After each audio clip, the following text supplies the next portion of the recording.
Welcome back. In this segment, we're going to be talking about the Slim Fit boiler by Weil-McLain's SOLA control. It's ExpressSetup and operating for a single boiler.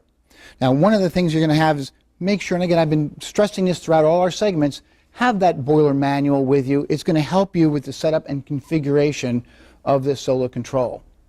Here we go. Continuing with the SOLA control ExpressSetup for a single boiler, we're going to show you basic navigation skills on the boiler. Now, don't become intimidated. The SOLA control, like we mentioned before earlier, has 15 different control functions that you can go into. But technically, for an ExpressSetup, you only need to cover very few, such as setting the date and time and making sure the boiler is set up to match your configuration. So the first thing we're going to do is we're going to touch the boiler. The boiler is going to get us into what's called a configuration screen. From this point, we're going to touch Configure. Now the first thing we're going to do is the system identification and access. This is going to allow us to identify the boiler if we need to add a job name or a particular name of the system. But to do so, to access this,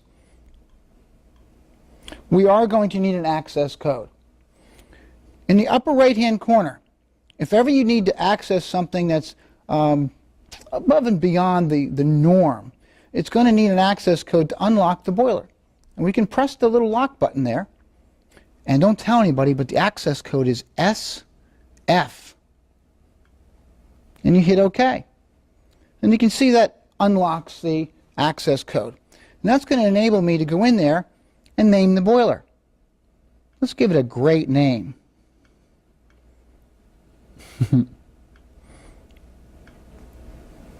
Oh boy. So it's now the SF1500 mic. Now, once you're in a screen like this and you've taken care of the installation name, and at this point you can either go backwards with an arrow, or at any time you see the home button, which is in the upper left-hand corner, you can hit the home key to get back to the home screen. Now, once we're in the home screen and we've done the initial configuration, now we're going to want to set up the boiler, and we press the setup in the lower right-hand corner. From that point, we're going to want to set up the display setup. From this point, we have set date and time. Now that's pretty easy. Now it's important to set the date and time on your boiler because when you are operating the system and it fails or has an issue, it locks the date and time in and explains to you what's going on. So after you've adjusted your date and time, you hit OK. Now from this point you can actually change the sound of your touchpad and your display brightness depending on what type of application you're in and your surrounding settings. You're done with that. You press save, and you can either go back home or you can hit the back key as well. And that's it for the ExpressSetup. We can go into more detail in further segments.